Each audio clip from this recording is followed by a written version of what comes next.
Lil Nas X is about to blow the lid off Satanism within the music industry.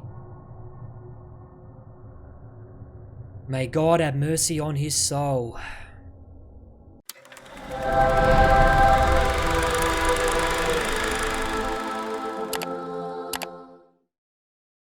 G'day guys, this is Holy Critics signing in once again, and boy oh boy have I got a story to share with you guys today. American rapper Lil Nas X may finally be coming back to the light. And what am I talking about? Well, if you've tracked his career, you'll know that he's made no bones about the fact that he's in open revolt to God. And I point to his music video Montero for proof of that statement. If you watch the video, you'll see that he takes you on a journey from the Garden of Eden, from innocence, all the way through the bowels of hell and onto the lap of the devil himself. I would show you the video, but it's pretty graphic and not safe for work. But the point I'm trying to make is, you'd think someone like him is completely irredeemable, bound for hell, whatever you want to say.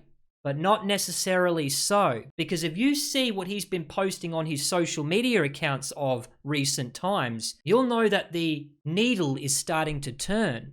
He's now threatening to expose the music industry, including the satanic cult practices within it. Ooh, there's going to be some very worried people in Hollywood right now. And all of this comes on the back of other black artists who've shown their courage in standing up against Goliath. And I'm including Cat Williams, the comedian, and Tyrese Gibson, the actor, who've all come out in open opposition to Satanism. If you want to further your career in the music industry and the movie business, you absolutely, without a doubt, need to sign your name in blood. And I'm talking about the Faustian deal. I'm talking about the Crossroads. Robert Johnson, you know the story. That's how he learned to play the blues, from selling his soul for fame and fortune. Alright, so that's enough of the obscure history lesson. Let's get stuck into what Lil Nas has been posting to social media.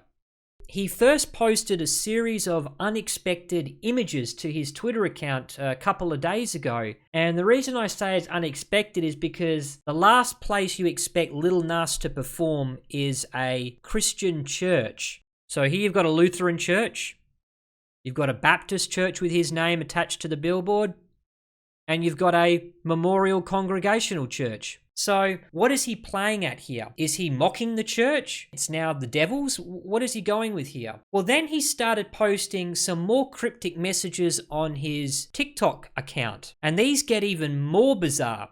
At first we had a video of him racing down what looks like a New York street, saying, "Me returning to God after the industry tried to make me satanic." I'm talking completely out of nowhere he posted this. He followed it up with another post where he looks like he's contemplating while driving. "Me knowing I'm about to expose the industry next Friday and realizing I have to watch my back for the next 7 days," implying that he's under some sort of threat there.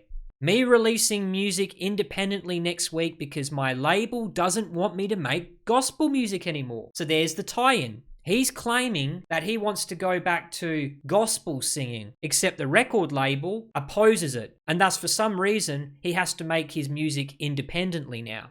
Next up, he posted an image of what looks like a hospital ward with a nurse or a doctor performing a procedure on him, and he's showing his phone up to the camera with a crucifix on it, implying that he believes in Jesus Christ, perhaps. The quote reads, "Me remembering God got me no matter the situation." So has he had a health scare all of a sudden? Has it given him perspective on his mortality? Then he stoked the conspiracies even more so when he posted his reaction to the Stanley Kubrick movie Eyes Wide Shut, which is a tip of the hat to the cult practices that go on behind the scenes in the elite circles around the world. I'm talking Jeffrey Epstein level stuff here. What Lil Nas X sees after exposing the music industry. WTF is happening in 2024. It's only been 6 days. What is he leading us on to here? Me explaining to fans that the media stopped supporting me, the mainstream media, after I started promoting God to the masses. I don't recall that. And that the industry is wicked, which is why I was blackballed from releasing music for the last year and a half. But I'm finally independent now and will be dropping a new song next week. So something's gone on behind the scenes, and I didn't even know about this. This has not been public record. He's had a falling out, much like Prince, and then he changed his name to a symbol, if you remember. Y'all, after I expose y'all favorite artists next week, and y'all see what's really going on. So now he's casting a wider net here. He's saying there's more people involved in satanic practices. Is that what he's applying here? And that he's going to somehow dox them. Well, that probably will put him at risk of physical harm. Then he writes, do y'all notice how a lot of celebrities went quiet after I said I'm about to start exposing people? Also, don't worry about me. I'm in a secluded place where no one will find me. Be ready for one of 12. Okay, so this is starting to get very, very juicy now. This is obviously hype because he hasn't said any names yet, so why would people be quiet? But either way, it sounds pretty exciting what he's going to reveal. And his latest post, me staying with the police department 24/7 for the next 5 days before I expose the music industry for what they did to me. Evil will not stop what God has planned. So he's taking us on another journey, like he did in that music video, except now he's following the path of righteousness, it seems. Alright, so you can see he's clearly building the suspense for a big reveal next Friday. It's probably some lame marketing strategy, but I have to say it's piqued my interest. But what about other artists who've been more overt in their condemnation of Hollywood? And now I'm going to point you to an interview that Tyrese Gibson gave about 6 months ago, revealing what he believes is the open promotion of Satanism in Hollywood.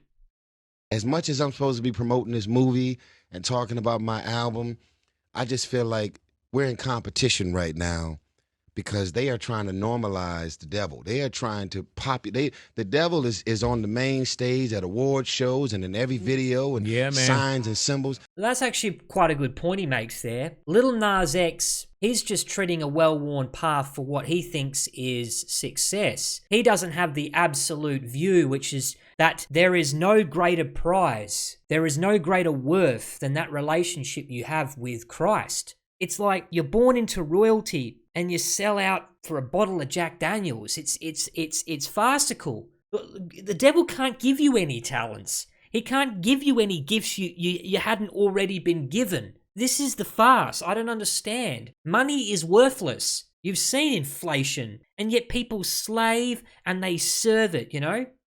And I said, you know what? We need to stop treating our relationship with Jesus like the little buddy that you talk to before you go to bed at night and not be more vocal about all the things that God means to us and all of the things that God has brought us through. Because there's been a lot of moments that you didn't post about. But yet you know, how did God decide to get me through this? Yeah, man. And yeah, they going above and beyond to promote the devil.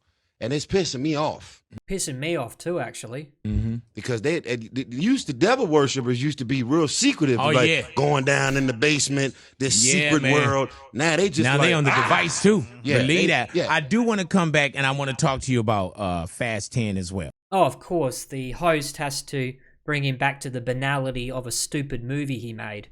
Finally, I'm going to end this video with Cat Williams, who recently appeared on the Shannon Sharp podcast. What I love about this guy is his thoughtful and comedic spin on some pretty dark topics, as you're about to hear. Are you related to Luda?